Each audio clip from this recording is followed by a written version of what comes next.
भगवान शिव और सती का प्रेम की कहानी। दक्ष प्रजापति की सभी पुत्रियां गुणवती थीं। फिर भी दक्ष के मन में संतोष नहीं था। वे चाहते थे उनके घर में एक ऐसी पुत्री का जन्म हो जो सर्व शक्ति संपन्न हो एवं सर्व विजयिनी हो। अतः दक्ष एक ऐसी ही पुत्री के लिए तप करने लगे। तप करते करते अधिक दिन बीत गए तो भगवती आद्या ने प्रकट होकर कहा, मैं तुम्हारे तप से प्रसन्न हूं। तुम किस कारण तप कर रहे हो? दक्ष ने तप करने का कारण बताया तो मां बोली, मैं स्वयं पुत्री रूप में तुम्हारे यहां जन्म धारण करूंगी। मेरा नाम होगा सती। मैं सती के रूप में जन्म लेकर अपनी लीलाओं का विस्तार करूंगी।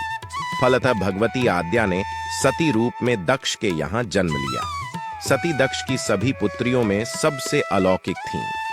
सती ने बाल्यावस्था में ही कई ऐसे अलौकिक आश्चर्यचकित करने वाले कार्य कर दिखाए थे जिन्हें देखकर स्वयं दक्ष को भी विस्मयता होती रहती थी। जब सती विवाह योग्य हो गई तो दक्ष को उनके लिए वर की चिंता होने लगी। उन्होंने ब्रह्मा जी से इस विषय में परामर्श किया। ब्रह्मा जी ने कहा, सती आद्या की अवतार हैं। आद्या आदि शक्ति और शिव आदि पुरुष हैं। अतः सती के विवाह के लिए शिव ही योग्य और उचित वर है। दक्ष ने ब्रह्मा जी की बात मानकर सती का विवाह भगवान शिव के साथ कर दिया।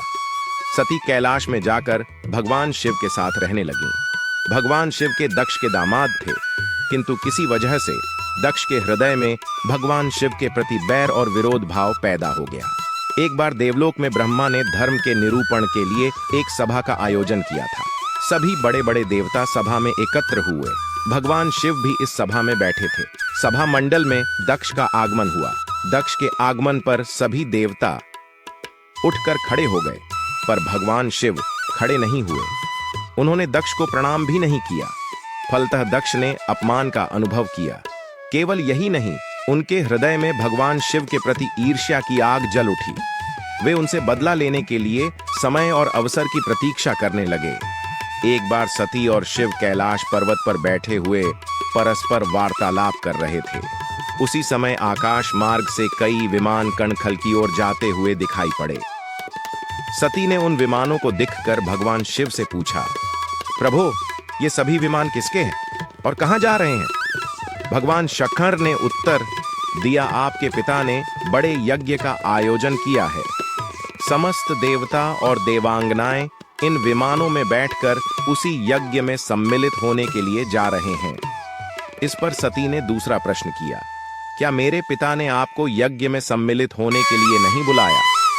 भगवान शंकर ने उत्तर दिया, आपके पिता मुझसे बैर रखते हैं, फिर वे मुझे क्यों बुलाने लगे? सती मन ही मन सोचने लगी। फिर बोली, यज्ञ के इस अवसर पर अवश्य मेरी सभी बहनें आएंगी। उनसे मिले हुए बहुत दिन हो गए। यदि आपकी अनुमति हो तो मैं भी अपने पिता के घर जाना चाहती हूँ। यज्ञ में सम्मिलित हो लूंगी और बहनों से भी मिलने का सुअवसर मिलेगा। भगवान शिव ने उत्तर दिया, इस समय वहां जाना उचित नहीं होगा। आपके पिता मुझसे बैर रखते हैं, हो सकता है वे आपका भी अपमान करें। बिना बुलाए किसी के घर जाना उचित नहीं होता है। इस पर सती ने प्रश्न किया, ऐसा क्यों? भगवान शिव ने उत्तर दिया, विवाहिता लड़की को बिना बुलाए पिता के घर नहीं जाना चाहिए, क्योंकि विवाह हो जाने पर लड़की अपने पति की हो जाती है। पिता के घर से उसका संबंध टूट जाता है। लेकिन सती पीहर जाने के लिए हठ करती रही, अपनी बात बार बार दोहराती रही। उनकी इच्छा देखकर भगवान शिव ने पीहर जाने की अनुमति दे दी। उनके साथ अपना एक गण भी साथ में भेज दिया। उस गण का नाम वीरभद्र था। सती वीरभद्र के साथ अपने पिता के घर गई। घर में सती से किसी ने भी प्रेम पूर्वक वार्तालाप नहीं किया। दक्ष ने उन्हें देखकर कहा, तुम क्या यहाँ मेरा अपमान कराने आई हो? अपनी बहनों को तो देखो, वे किस प्रकार भांति भांति के अलंकारों और सुंदर वस्त्रों से सुसज्जित हैं। तुम्हारे शरीर पर मात्र बाघांबर हैं। तुम्हारा पति श्मशानवासी और भूतों का नायक है।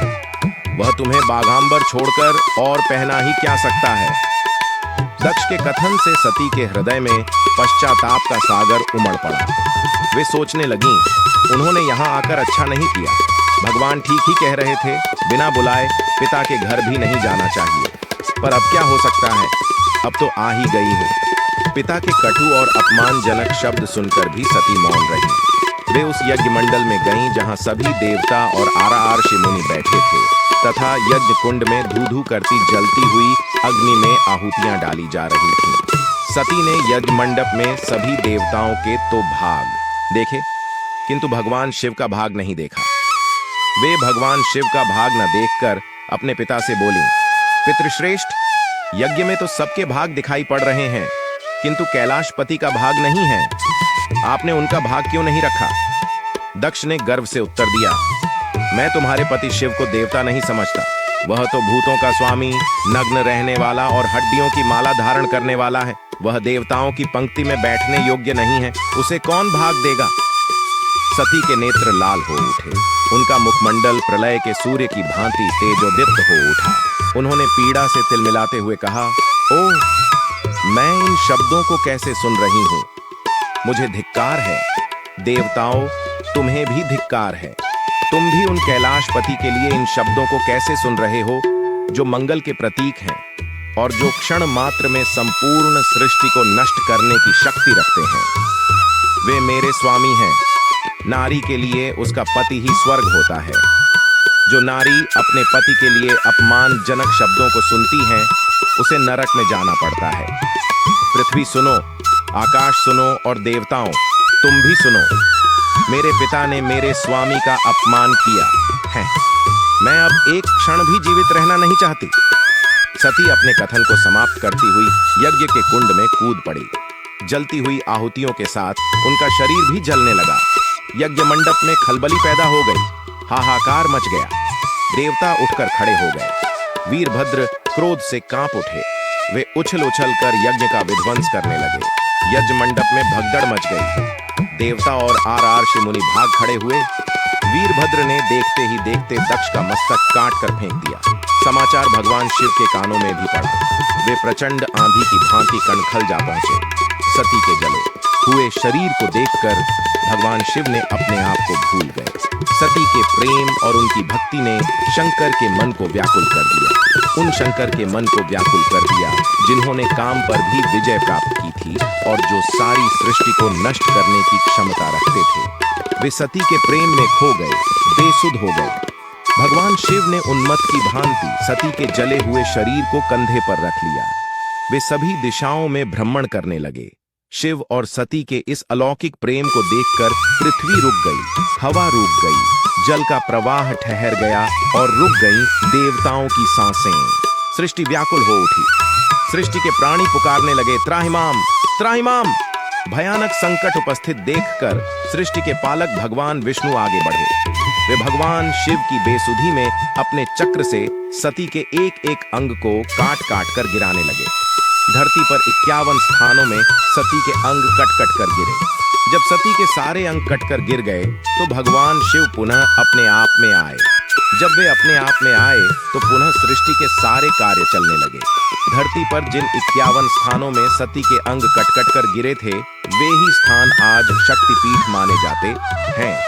आज भी उन स्थानों में सती का पूजन होता है, उपासना होती है। धन्य था शिव और सती का प्रेम। शिव और सती के प्रेम ने उन्हें अमर और वंदनीय बना दिया। आपका दिन मंगलमय हो। वीडियो को लाइक और शेयर कर दीजिएगा और चैनल पर नए हैं तो चैनल को सब्सक्राइब कर दीजिएगा। हर हर महादेव।